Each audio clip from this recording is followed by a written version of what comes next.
Hello chess friends and welcome to Jozarov chess channel and welcome to a beautiful and spectacular game from the TCEC Season 15 Cup Finals that have been played on the official and beautiful TCEC website.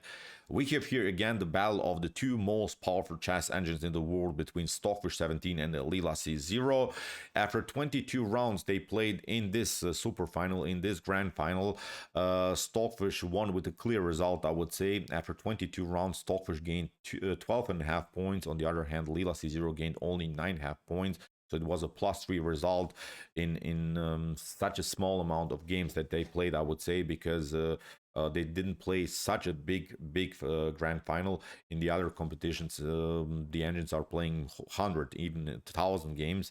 Now, after 22 rounds, having a +3 result shows that actually it was a pure domination again by Stockfish 17. And I've sorted out now an epic, really crazy tactical, sharp game all over the board between these two top engines, in which Stockfish played with the white pieces and LC0 played with the black pieces. Let's see now what happened. With the white pieces here, Stockfish opened with the move e4.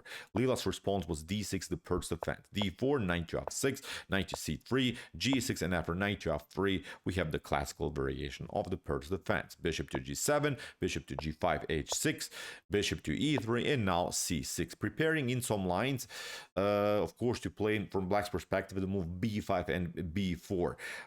Black is, of course, anticipating the possibility of white to cast the queen side, so that's why Black is trying to keep already some tensions on this side of the board. Stockfish continues now with h3, prevents now knight to g4, and now queen to c7. In some lines, also preparing the move e5, which could fix the center, I would say. After potential e5, d takes e5, d takes e5, the pawn structure in the center would be symmetrical, would not be so dangerous, because there is always a possibility maybe by white to launch a central breakthrough with the move e5. Queen to d2, Stockfish keeps now a flexible position, can castle queenside, can also castle kingside, whatever the position is, of course, allowing in the continuation of the game. We have now the move b5, the threat is, of course, b4, attacking the knight and pick up the pawn on e4. That's why bishop to d3, knight to d7, we have now castling by Stockfish, which is perfectly fine because Black played the move h6.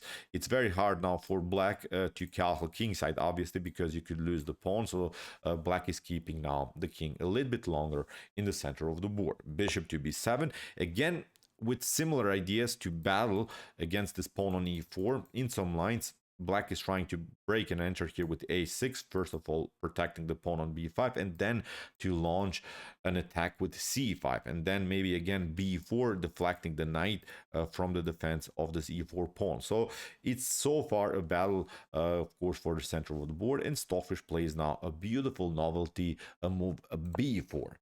This move hasn't been played so far in chess history. I think it's a thematic move which makes this move c5 that Black is preparing a little bit harder. In chess history so far, a3 has been played, which is perfectly fine. White has here slightly edge. White should be slightly better here, but I really love this beautiful positional move by Stockfish, the move b4. Now Leela plays a6, is still preparing the move c5. Still c5 seems like a possibility, but now Stockfish challenges the queen side further with the move a4. Now comes c5, and now the real fun starts. From this point on, it becomes really an epic tactical battle. Let's see now options for white. B takes c5 seems tempting, seems like it's doing something, but actually this is not the optimal choice here for white. After b takes c5, this wasn't played in the game, but I wanted to show again a couple of sidelines here. Then b4, you see, this is still this main idea that Black prepared in the first place. Now you step back, knight to d5, you can maybe take out this one, and after move a5, you see the position is pretty equal, I would say. White gained some pawns here, but in the continuation of the game, still all of these pawns are weaknesses. c2 backward pawn weak, d5, d4 double pawns, of course, weaknesses, and I think Black has solved now any tactical and positional problem in the continuation of the game. So that's why after move c5 that Leela played, Stockfish found the best move, of course, which is a beautiful central counter play here with the move e5. Still the pawn on h6 is weak. So I'm telling this because it makes, of course, kingside castling by black very, very hard. E5 leads now into really, really sharp line. After E5, Leela took D takes E5. Now we have D takes E5.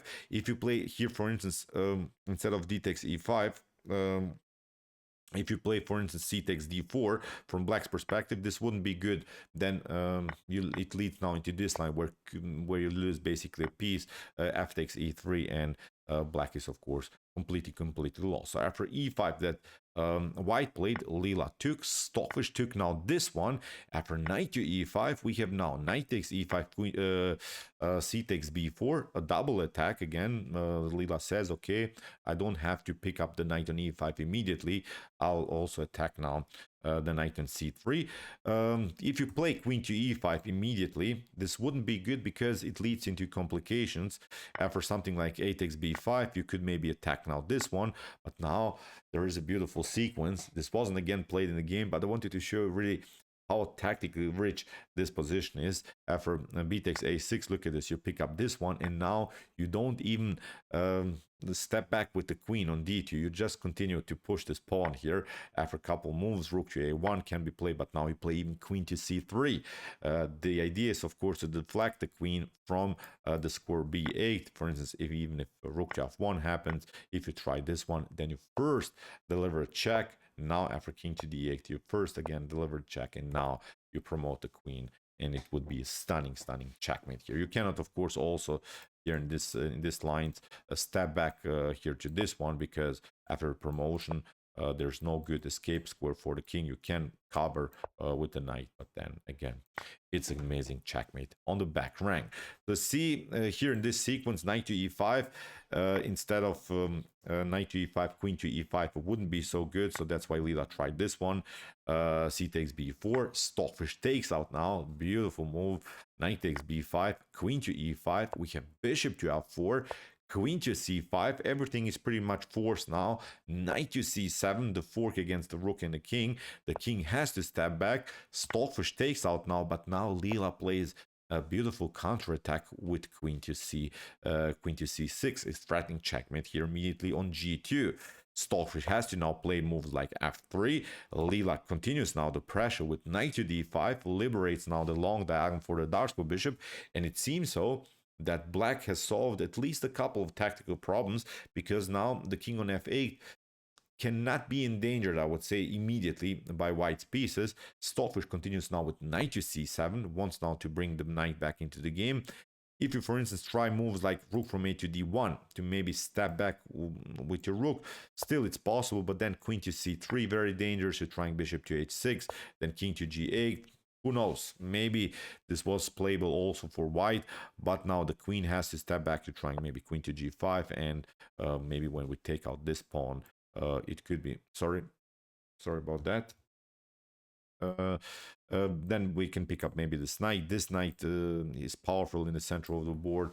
Even some ideas like knight to e3 are working. Still, my engine at home says this should be a +1 position for white, but maybe it's a little bit more complicated to play. Instead of rook from a to d1, you see Stockfish played now an amazing knight to c7. Leaves now this rook hanging on a1. Leela continues now with the obvious bishop takes a1, but now knight to d5. First of all, picking up the piece, we have queen to d5, and now rook takes a1. We have now queen to d4 check. Leela has Stockfish had to cover, and now Stockfish lost also the rook on a1. And it seems so after king to f2 that maybe here black is winning because black is up the exchange.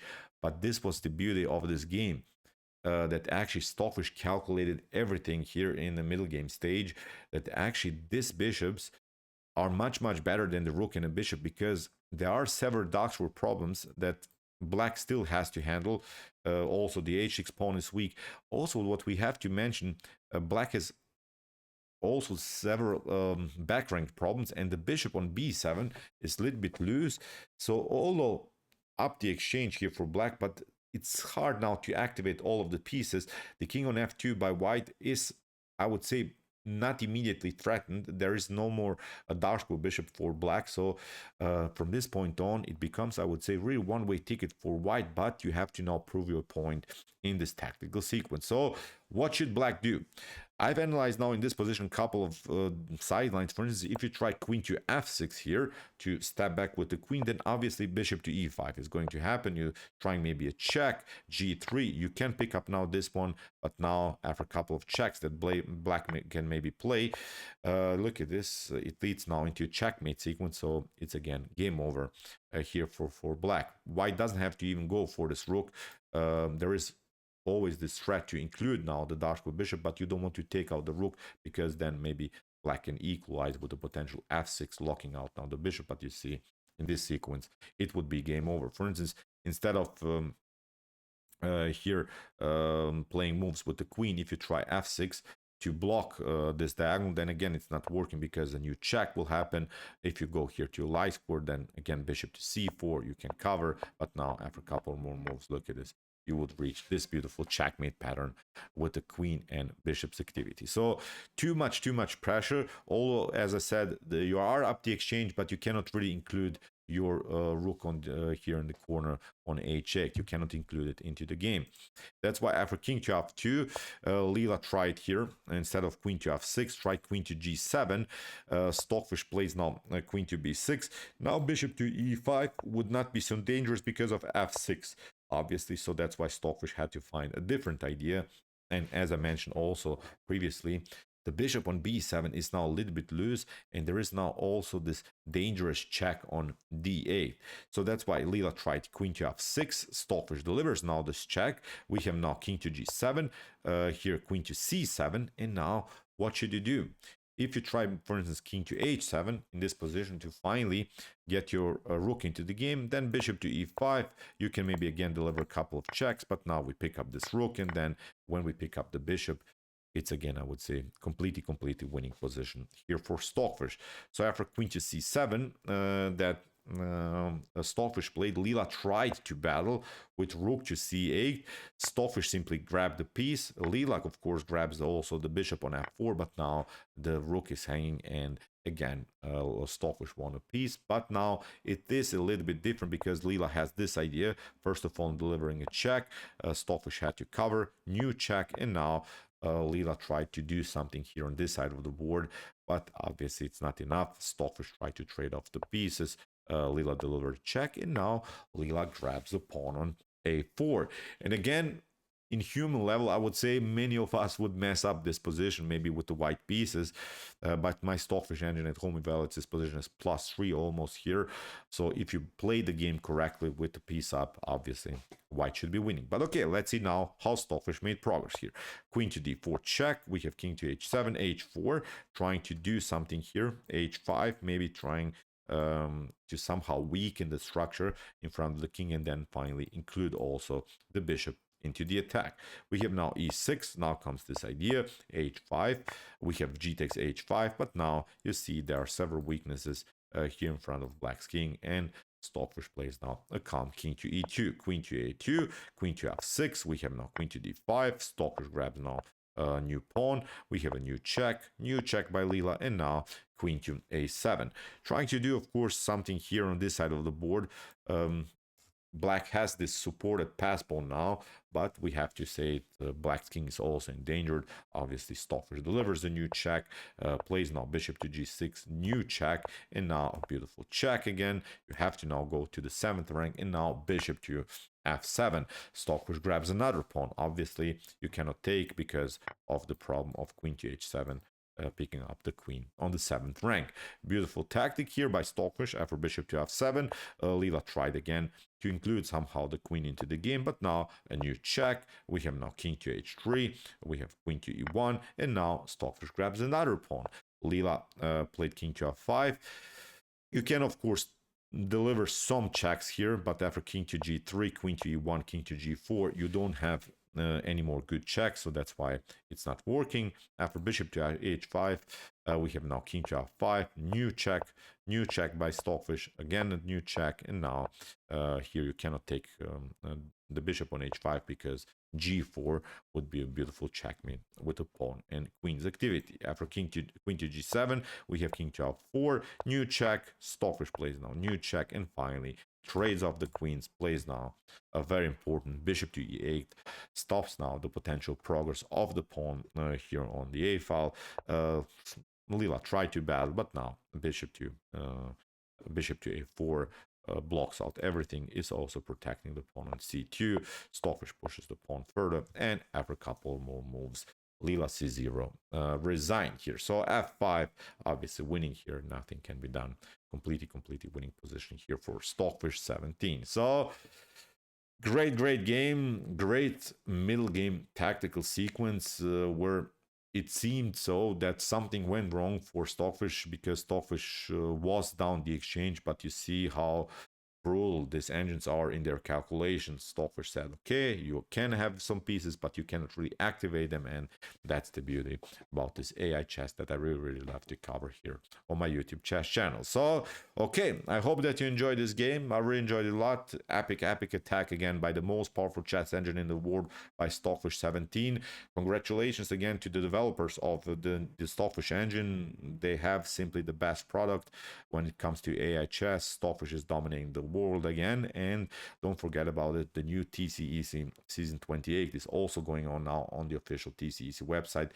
We have now the entrance link going on, and then we'll see the division 2, division 1, premier division, and then we'll see probably again the grand final, the super final, probably again between the most powerful chess engines, between Leela0 and Stockfish 17. So, okay, if you want to see some other beautiful, epic, sharp, tactical games like this, check out our Come to Chess Games Play by Computer series here on my YouTube chess channel. Here's the link to the playlist, and if you like this content, hit the subscribe button. See you soon with some more videos, and what do we say in the end? Chess is the best, of course.